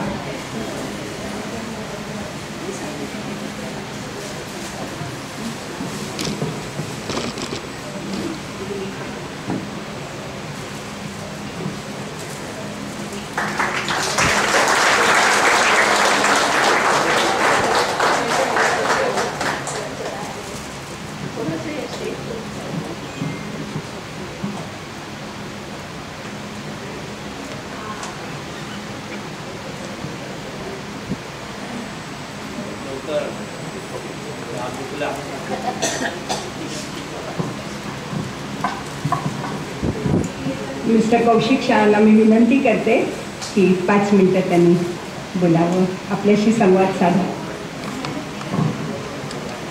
ये आज का दिन वुमेंस डे स्पेशल है. उसके अंदर पहले तो आप सबको शुभेच्छा मैं मेरी तरफ से और मेरे सब साथियों की ओर से दे रहा हूँ. आज इधर वुमेंस के बीच में मेरा बोलना एक्चुअली और ये मेरा एक स्वागत करना एक्चुअली उचित नहीं समझ रहा हूँ मैं, लेकिन जब अभी स्वागत कर दिया और मेरे को 2 मिनट बोलने के लिए बोला. सेवक ट्रस्ट एक रजिस्टर्ड ट्रस्ट है.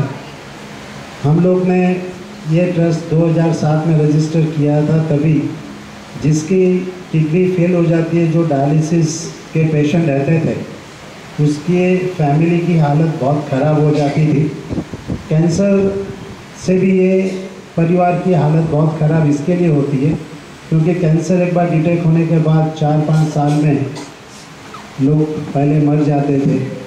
अभी थोड़ा कैंसर के अंदर रिसर्च की वजह से अभी आयुष्य थोड़ा बढ़ गया है, लेकिन डायलिसिस जब तक आप जिंदा हो तब तक आपको कराना पड़ेगा. और उसके अलावा दूसरा एक चारा है ट्रांसप्लांट, जिसके लिए बहुत खर्चा होता है. तो हम लोग ने जब 2002 में एक्चुअली मैं एक ऑर्गेनाइजेशन में जुड़ा हूँ, उधर मेरे को डायलिसिस का चेयरमैन बनाया गया. तो भी मेरे को डायलिसिस का स्पेलिंग भी नहीं आता था. मैंने मार्केट से जितनी भी बुक थी वो बुक पढ़ी, उसमें से मैंने कंपाइल करके मैंने एक खुद किडनी के ऊपर अवेयरनेस के लिए एक बुक पब्लिश की थी. और उसके बाद में मैंने सोचा कि ये पेशेंट के फैमिली को हेल्प किया जाए, तो मैंने उसके लिए एडॉप्शन का पहली बार इधर भी पूरा वर्ल्ड के अंदर ये मैंने स्कीम शुरू किया, जिसके अंदर हर एक जो फैमिली एडॉप्ट होता था उसको राशन हर महीना मिलता था. उसके लिए जो दवा की रिक्वायरमेंट थी वो हम लोग सब्सिडी देते थे. उसके बच्चे के या लड़के की शादी होती थी तो हम लोग उसके लिए स्पेशल पैकेज देते हैं. उसके बच्चे को पढ़ाई के लिए स्कूल कॉलेज की फ़ीस देते हैं. दूसरा, बहुत सारे ट्रस्ट के अंदर वो फीस वापस लिया जाता है, लोन की तौर पे दिया जाता है. हमारे यहाँ लोन शब्द नहीं है. और मैं सभी को एक ही चीज़ याद दिलाना चाहता हूँ, हमारे पास जो डोनर है वो कभी पैसे वापस मांगते नहीं हैं. तो मेरे को भी किसी से पैसा वापस मांगना शोभा नहीं देता. इसके लिए हम लोग का ट्रस्ट का इधर ये रूल है. दूसरा, जो डोनेशन का जो पैसा आता है पूरा 100% is utilize for the charity purpose. अभी उसके बाद में बहुत सारी धीरे धीरे पैसा बढ़ने लगा, पैसा आने लगा, एक्टिविटी बढ़ती गई. अभी हम लोग ने 2 साल पहले इगतपुरी में 2 स्कूल बनाए, एक लाइब्रेरी बनाई. अभी last year 6 smart board Gujarat में दिया. उधर ट्यूशन क्लास, कोचिंग क्लास शुरू किया है. सोनगढ़ डिस्ट्रिक्ट में 22 विलेज के अंदर स्कूल चालू किया है. हर एक विलेज में एक स्कूल होना जरूरी है, ये हमारा मोटो है. अभी 22 स्कूल चल रहे हैं. तो अभी धीरे धीरे अभी एजुकेशन की साइड पे ज़्यादा चल रहा है एक्टिविटी. और बहुत सारी लिस्ट तो बहुत लंबी है. इधर जो बहुत सारे समन्वय के मेंबर वो लोग को रेगुलर सर्कुलर मेरा मिलते रहता है, तो वो लोग को सबको मेरी एक्टिविटी के बारे में सब मालूम रहता है. लेकिन फिर से एक बार यहाँ पे मेरे बुला के स्वागत करने के लिए आपका खूब खूब धन्यवाद. Madam, you are really a good inspiration to many ladies who are sitting in the audience, and I think they will do wonders. Your plan for adopting a girl child, that's a slogan of our Prime Minister also, मुलगी शिकली प्रगती झाली. दीपन एक अच्छा सा ये slogan दिया है, तो उसके हिसाब से आजकल एजुकेशन बहुत बढ़ गया है, तो I think your motto will serve that way also. And thanks once again for inviting me here. Thank you very much. Thank you sir. आता थोडक्यात आपल्या ज्येष्ठ नागरिक संघाचे RTO परिसरातला हा ज्येष्ठ नागरिक संघ आहे, त्याची माहिती देते। 26 नोव्हेंबर 2013 रोजी मेजर शिरीषकर यांनी लावलेलं हे ज्येष्ठ नागरिक संघाचं रोप्य आता भरलेलं आहे, म्हणजे 11 वर्षाचं झालं आहे। 11 वर्षाचं झालं आहे। RTO परिसरातल्या ज्येष्ठ नागरिकांना एकत्र आणून अनुभवांची देवाणघेवाण करणे, एकमेकांची दुःख वाटून घेणे, ज्येष्ठांची मदत करणे हे आधी त्याचे मुख्य हेतू होते।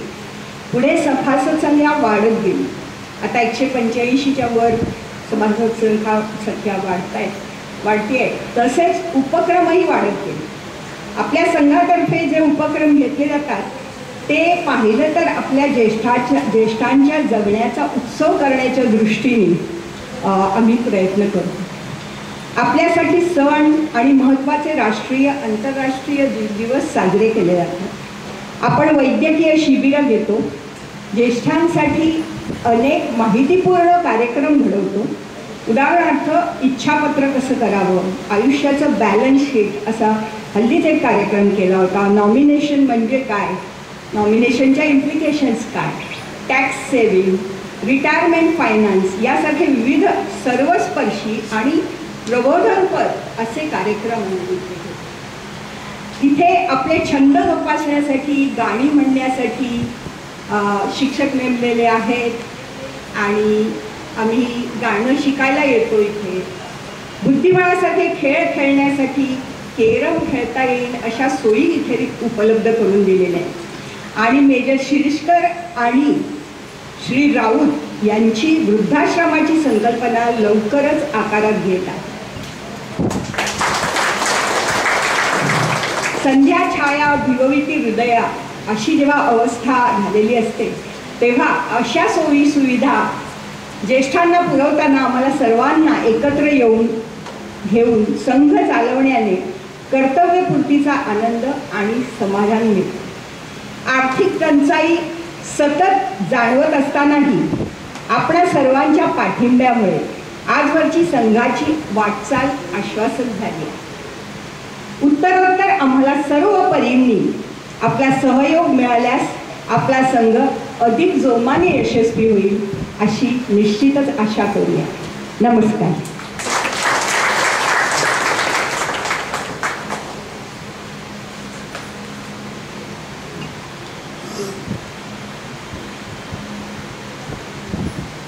आता आपण ब्रेक घेणार आहोत, टी ब्रेक। अल्पोपहारासाठी टी ब्रेक घेतोय, थोडा वेळ थांबा। मला हे सांगायला खूप आवडेल मला, पण तुम्हीच शेवटी त्याची पावती द्यायची आहे नंतर। तेव्हा आधी आपण अल्पोपहार घेऊ आणि मग कार्यक्रमाला सुरुवात। पुढचा चालू करत आहोत। हां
असं म्हणतात.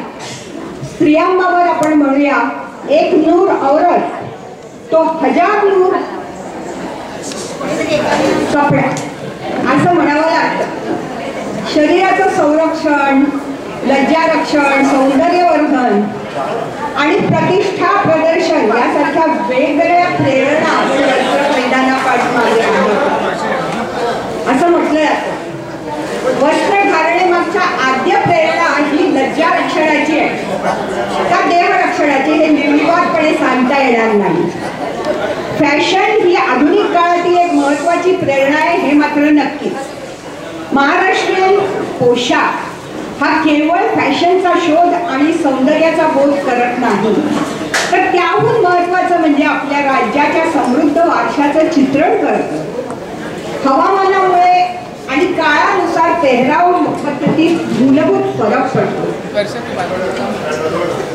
वेशभूषा म्हणजे पोशाख पद्धतीचे एक विशिष्ट रूप आहे असं आपल्याला म्हणता येईल. तसंच खास वेशभूषा म्हणजे एकूण पेहराव पद्धतीतला हेतुपूर्वक आणि योजनापूर्वक दिलेला उठाव. आपण जेव्हा वस्त्र प्रावरण म्हणतो तेव्हा त्याच्यात केवळ वस्त्र येतं, तर प्रावरण म्हणजे तुम्ही जे दागिने घालता, तयार होता, हा सर्व भाग येतो. जगातील समाजांच्या वेशभूषा सामाजिक आणि भौगोलिक परिस्थितीनुसार ठरतात. तसंच धर्मानुसार सुद्धा वेशभूषा बदललेल्या आढळतात. महाराष्ट्रीयन पोशाख पद्धतीवर पहिल्यापासून साडीचा फार मोठा पगडा आहे. तरीही आपण बऱ्याच सुटसुटीत अशा वेशभूषा पण आपल्याशा केलेल्या आहेत. त्या कशा केल्या आहेत वेगवेगळ्या प्रकारांनी आणि काळानुसार कुठल्या कुठल्या वेशभूषा आपण आपल्याशा करत गेलो ते आपण या यात्रेत बघणार आहोत. काळाच्या ओघात साड्यांचे नवनवीन विविध प्रकार आणि आधुनिक फॅशन निर्माण होत गेलेले आहेत. उदाहरणार्थ संगम सिनेमातली तुम्ही डबल पदर घेतलेली साडी वैजयंतीवालाने नेसलेली तुम्हाला कदाचित आठवत असेल आपल्यापैकी कित्येकांना. पांढरी साडी आणि त्याला लाल काठ अशी एक सुंदर साडी वैजयंतीवालाने पेहरावरून घातली आहे. ही वेगळ्या पद्धतीने नेसलेली साडी आहे. ज्या वस्त्रापासून साडी बनवली जाते ते वस्त्र प्रकार, साड्यांचे उत्पादन केंद्र, साड्यांचे नानाविध रंग, रंगछटा, काठपदर आणि पोत, त्यांचे आकृतीबंध, त्यांच्यावरचं नक्षीकाम, भरतकाम, साडी सुशोभनाच्या अनेक पद्धती आणि त्या तंत्रे यातून निर्माण झालेले साड्यांचे असंख्य नमुने आपल्याला पाहायला मिळतात. आणि सध्या बाजारात वस्त्रप्रवरणाच्या दुकानातून ते उपलब्ध असतात. स्त्रियांना हर घडी आकृष्ट करीत असतात आणि आपल्या खरेद्या कधी संपत नाही. नऊवारी साडी 1940 ते 50च्या दरम्यान रोजच्या वापरात होती. आपल्याला आठवत असेल की आपल्या आज्या नऊवारी साडी मात्र लुप्त अजून झालेली नाही. अजून तिला म्युझियम मध्ये ठेवण्यासारखं स्थान नाही मिळालेलं. कारण कौतुकाने आपण आजही नऊवारी साडी नेसलेली, नथ, बांगड्या, बुगड्या लायलेली वरमाय लग्नामध्ये आपलं लक्ष खेचून घेते. अरे आलीच की वरमाय, दोघी विहिणी आहेत वाटतं.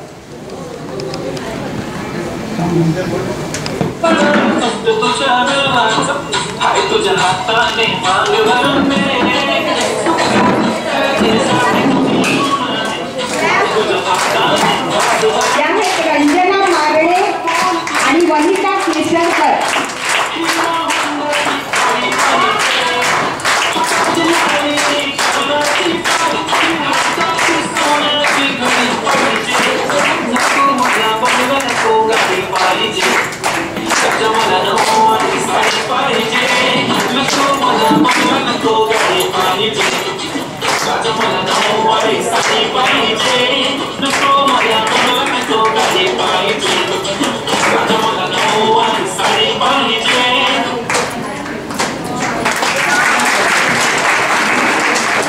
नंतर आली सहावारी साडी.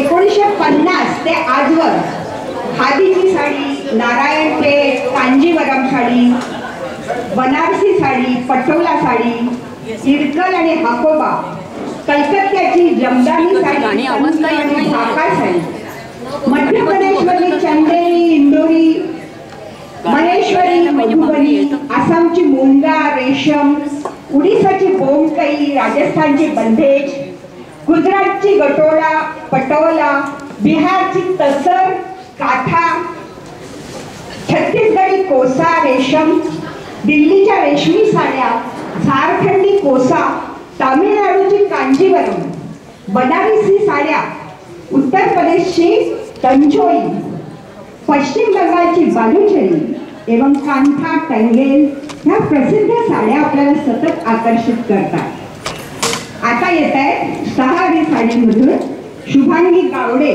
आणि माधवी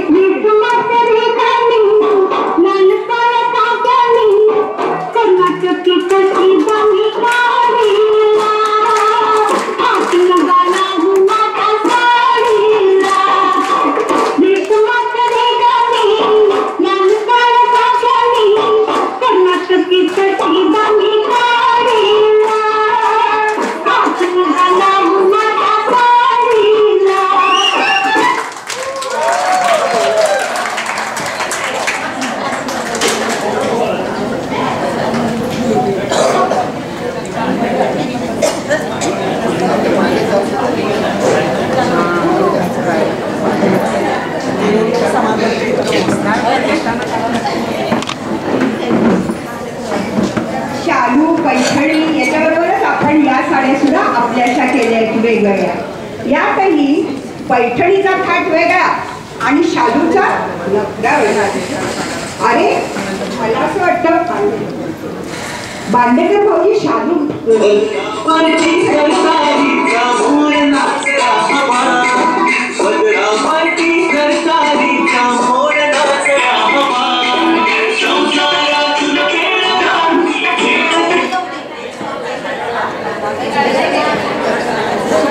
बांदेकर पैठणी घेऊन येत आहेत म्हणून थांबलंय.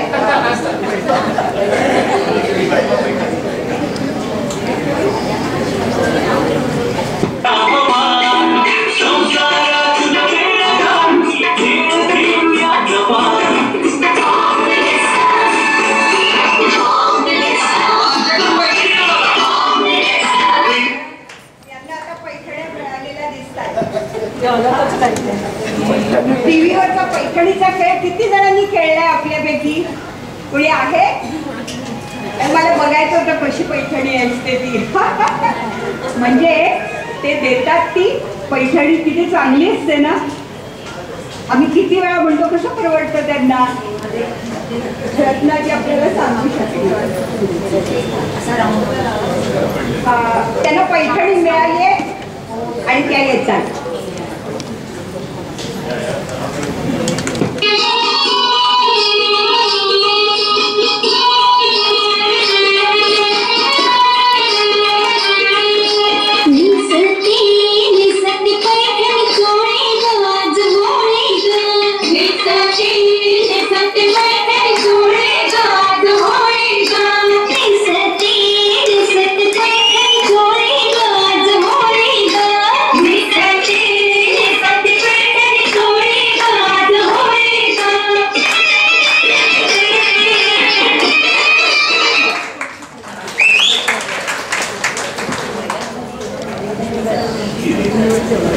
आता शालूचा नटरा पाहूया.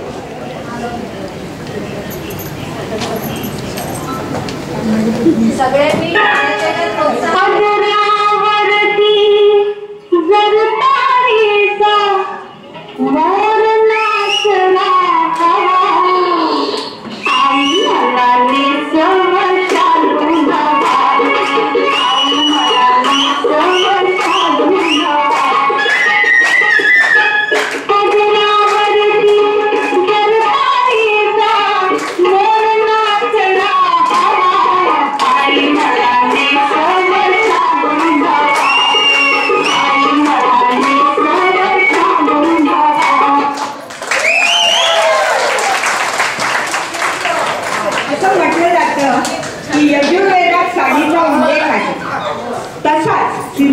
संस्कृतीच्या उत्खननात साडी नेसलेल्या प्रतिकृती पण मिळालेल्या आहेत. नंतर 1929च्या सुमाराला गांधीजींनी विदेशी कपड्यांची होळी करण्याची हाक दिली, चरख्यावर वस्त्र विणण्याची प्रेरणा दिली आणि आपण स्वीकारला साधेपणा.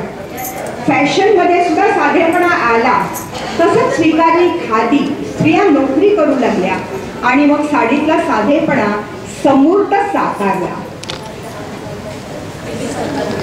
अजूनही घरात बायका साड्या नेसतात. आता तुम्ही टीव्हीवर पाहता साडी टीव्हीवरच्या शोज मधून गेलेली नाही. पुन्हा असंही सांगितलं जातं की या साड्या कलानिधीच्या आहेत, म्हणजे जाहिराती त्याच्याबरोबर येते. त्याच्यामुळे आपण अजूनही वेगवेगळ्या प्रकारची परिधानं आपलीशी केलेली आहेत महाराष्ट्रीयच्या बायकांनी. महाराष्ट्रातील दाक्षिण्य वृत्तीमुळे आपण इतर राज्यातले पोशाखही आपलेसे केले. दुसरं म्हणजे पोशाखातला सुटसुटीतपणा आपण स्वीकारत गेलो. उदाहरणार्थ पंजाबकडून आपण सलवार कुर्ता घेतला तर शराराचं मूळ मोगल काळामध्ये दाखवता येतं. लखनौकडून आपण शरारा गरारा घेतला. 1975 ते 2000च्या दरम्यान आपल्याला लग्नातून शरारा घालून करवल्या आणि कधी कधी नवऱ्या पण आपण पाहत आलो. आता हे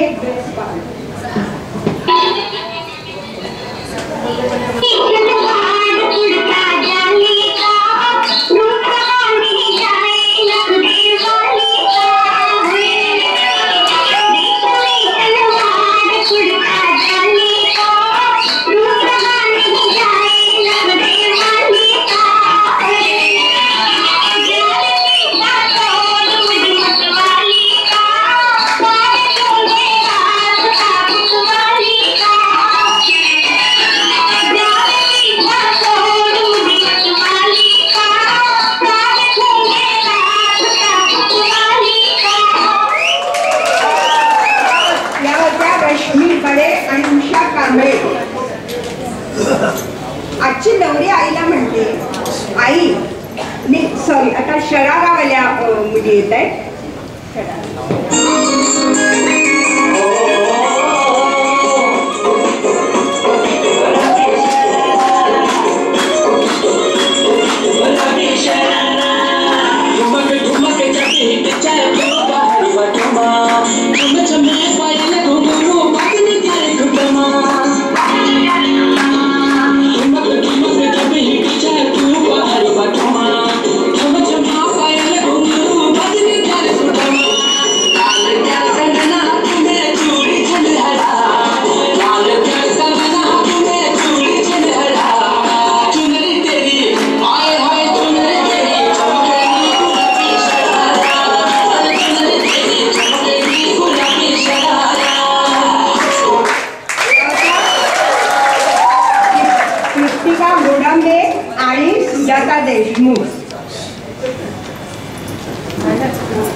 आजची नवरी आईला म्हणते, आई मी रिसेप्शनला गाऊनच घालणार हा. आणि ही पंजाबी कुडी म्हणते काय बघा. आता या दोघी जरी पंजाबी कुड्या येत आहेत, त्यांना सोनेरी गाऊन्स पाहिजे. या दोघी जणी आहेत कांचन ठाकूर आणि माधुरी कांबळे.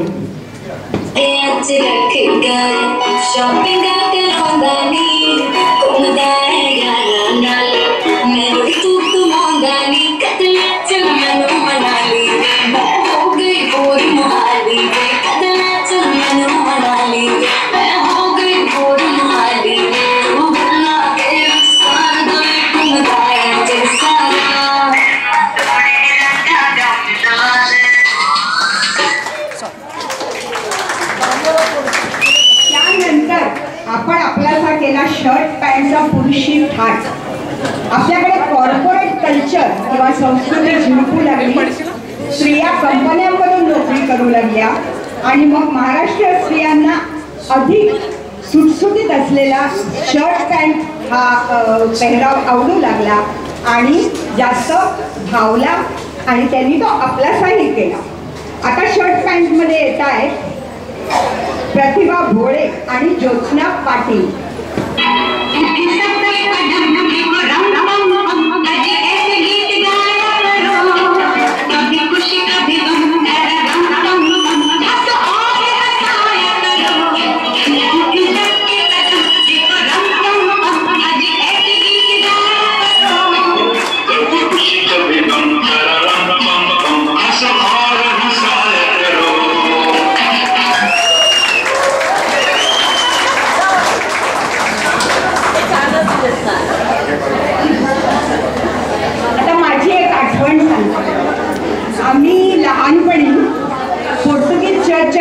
बाजारमध्ये राहत होतो, म्हणजे आगर बाजार.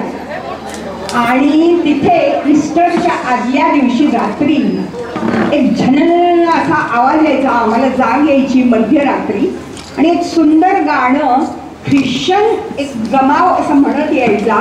ते गाणं असं होतं आणि ते अशा आवाजात म्हणायचं. मी जरा म्हणून दाखवते तुम्हाला.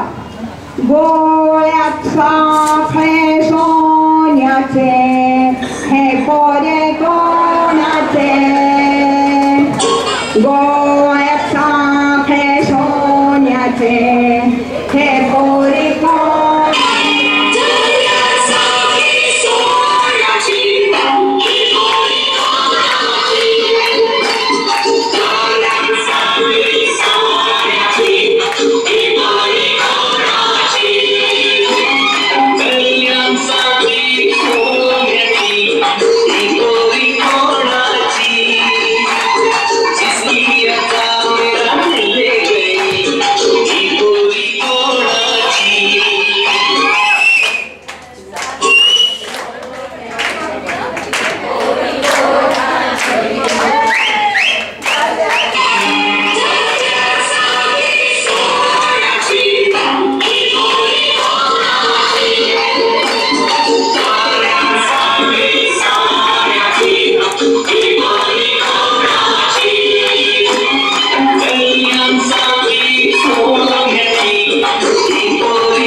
दीपिका वनमाळी. आणि हा शो बसवण्यासाठी त्यांनी खूप कष्ट घेतलेले आहेत. जरी संकल्पना माझी असली तरी त्यांनी उत्साहाने आपण होऊन त्यांनी आपली इच्छा प्रदर्शित केली आणि त्या कार्यक्रमामध्ये भागही घेतला. आता आपण शेवटाकडे येतो. बाई अशी वेगवेगळ्या भूमिका बजावत असते आणि वेगवेगळे ड्रेसेस पण घालत असते. मला एक झपकाल नावाची विंदा करंदेकरांची कविता आठवते. ते म्हणतात, ओचे बांधून पहाट उठते तेव्हापासून झपाझपा वावरत असते. स्त्रीला केलेला हा सलाम आहे. स्वागतासाठी सुहासिनी असते, वाढताना यक्षिणी असते, भरवताना पक्षिणी असते, साठवताना संहिता असते, भविष्याकरता स्वप्नसती असते. संसाराच्या 10 फुटी खोलीत दिवसाच्या 24 मात्रा चपखल बसवणारी तुझी किमया मला अजूनही समजलेली नाही. म्हणूनच आम्ही सर्व म्हणतो, भारी रवा पायपण भारी रवा, पायपण भारी रवा, पायपण भारी रवा, पायपण भारी रवा, पायपण भारी रवा, पायपण भारी रवा, पायपण भारी रवा, पायपण भारी रवा, पायपण भारी रवा. आता सर्व पार्टिसिपंटची ओळख काही करून केली नाही तर पुन्हा मी पुढे यायचंय. हा, नऊवारी साडी रंजना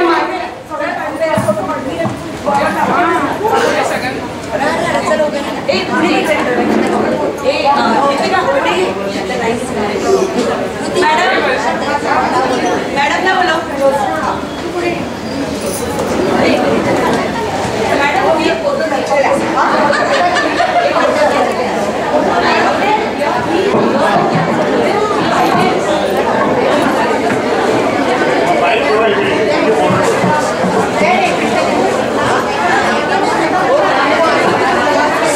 तुम्ही दोघींनी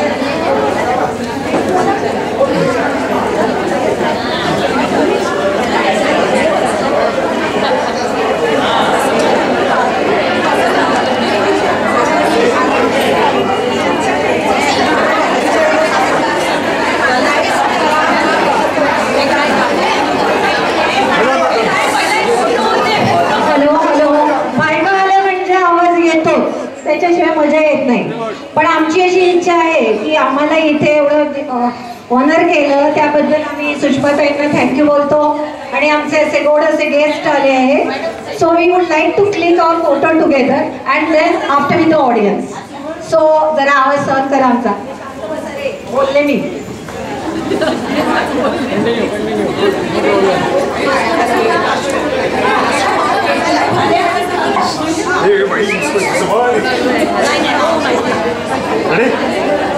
हॅलो, मला आता ज्या माझ्या मैत्रिणी आहेत त्यांनी स्टेजवर येण्याचं ऑपॉर्च्युनिटी दिली.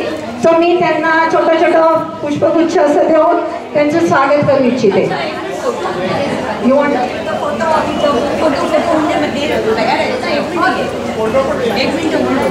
Time please.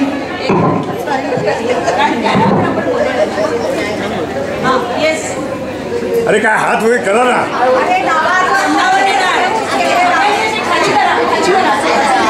चेहरे बाहेर येऊ दे.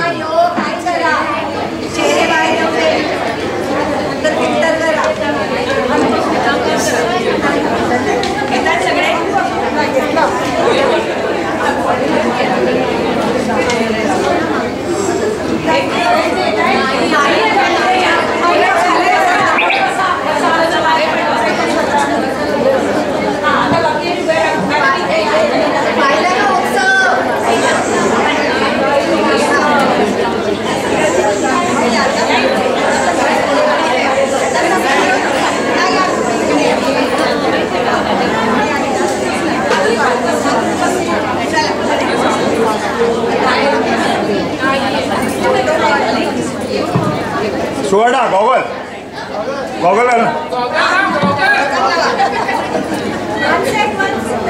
रेडी. एक मिनिट ना पुढे दिसत तू. हा तसे खाली जरा मेघा तुझं पुढे ना. मेघा दिसत नाही पुढे. एक हात वर. वर नका घेऊ असे जरा.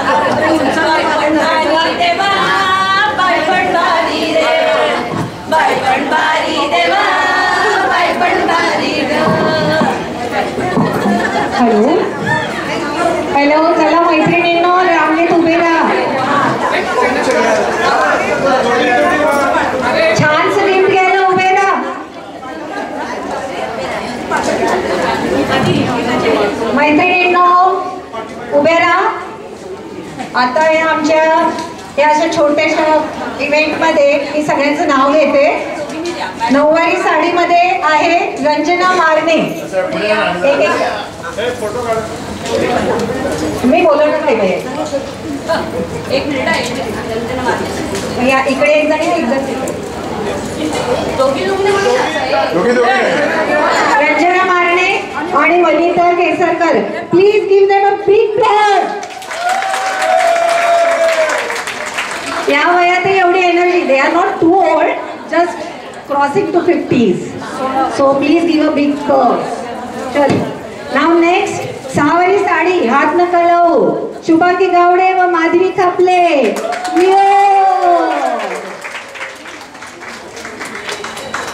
आणि बांदेकरांची पैठणी बरं का. पुढे या. रंजना जाधव, स्नेहल कुर्तडकर. मी पहिलं नाव घेते ती मॅडम उजवीकडे असेल, दुसरं नाव घेते ती डावीकडे, कारण कन्फ्युजन नको. आता शालू आला बाबा. भरभरी शालू आलेला मेघा शिरीसकर व Raveena. Raveena right side, Megha left side. Megha मॅडमला सगळे ओळखतच असतील. आता आपल्या आल्या पंजाबी कुडी. रश्मी बडे उजवीकडे, उषा कांबळे डावीकडे. अरे टाळ्या वाजवा, आवाज. हॅलो. रेशमी सलवार झाल्यानंतर गुलाबी शरारा आलाच पाहिजे. हल्ली त्याच्यावर बरेच रील होत आहेत. तर आहे कृतिका घोडांबे व सुजाता देशमुख. माझ्या हातात माईक आहे, नाही तर मी शिट्टी वाजवली असती. Yes.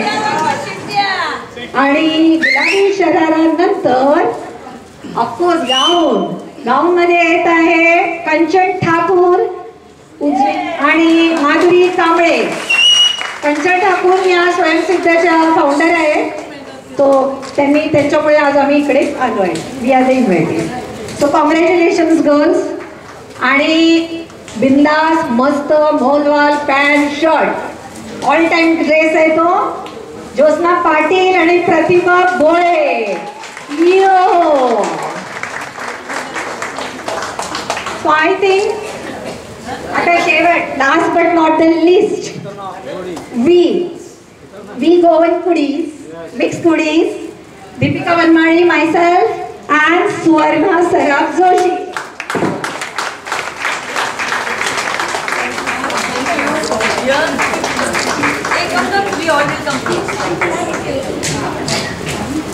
Thank you everyone for coming and enjoying. Without you all आमचा कार्यक्रम झाला नसता. प्रेक्षक पहिले हवे असतात. Varsha you R a selfie queen. प्रेक्षकांबरोबर एक घेऊ शकशील का खाली उभे राहून? वर्षा. आणि हो प्रत्येक टीम वर्क मध्ये प्रत्येकाला छोटं छोटं काम दिलेलं असतं. कोणी काय कोणी काय. तर आमच्या अजून दोघी जणी आहेत वर्षा आणि मंगलबार. हो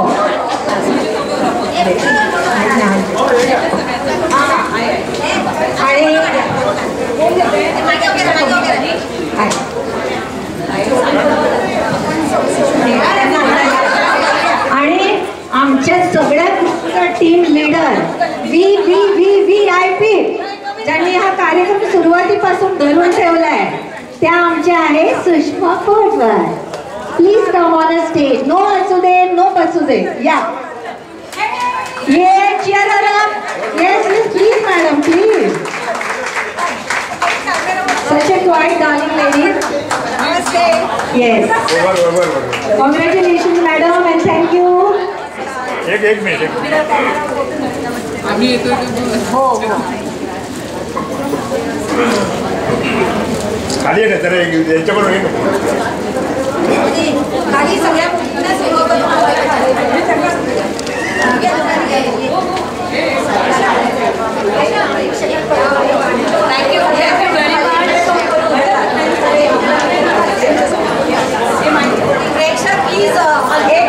एक मिनिट जरा अनाउन्समेंट एक सांगायचं होतं की आम्ही जेव्हा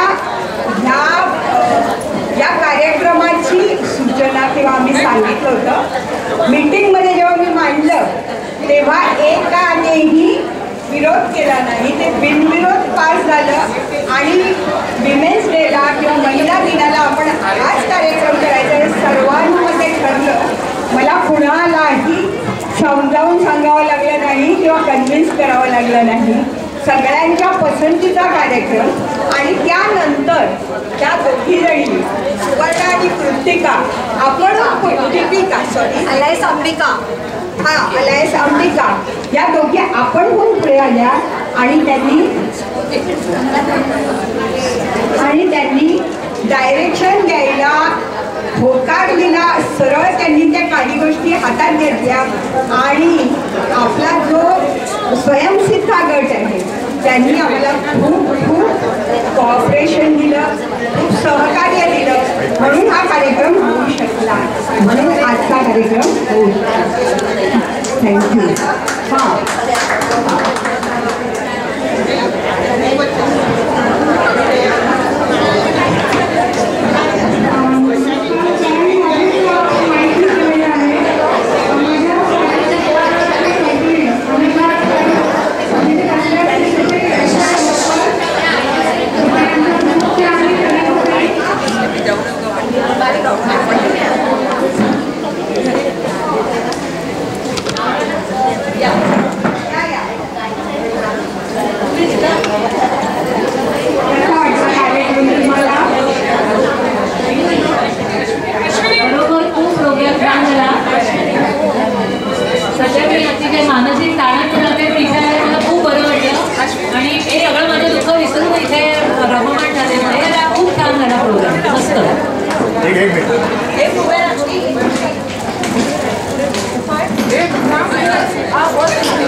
Thank you.